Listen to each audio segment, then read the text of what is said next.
Good morning, good evening, good afternoon. Thank you for watching today. Got the LP86 on the desk. I did take it out to a local parking lot here.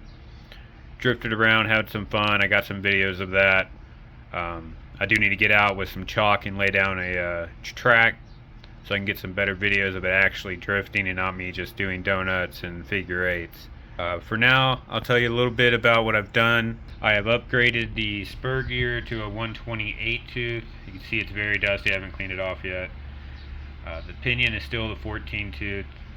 The stock ratio was 120 to 14. Now it's 128 to 14. So just a little bit, slowed it down just a little bit because I am running a 10.5 motor out of my Shark. So I didn't want to have to buy another motor for this chassis. And that does seem to help a lot.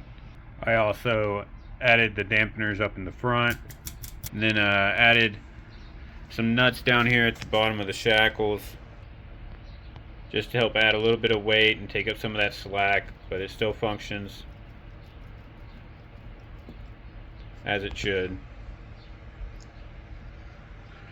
And I also added in a spring on the center shock just to help with the road force from being on outdoor course. Did take a little bit out of the arms. Probably do need to do it just a tad bit more. But I got a buddy on Facebook going to be making me some shorter arms for the front. About 6 millimeters shorter on each side just to help tuck it into the body. She's a little dusty, just like the chassis. Need to clean her up.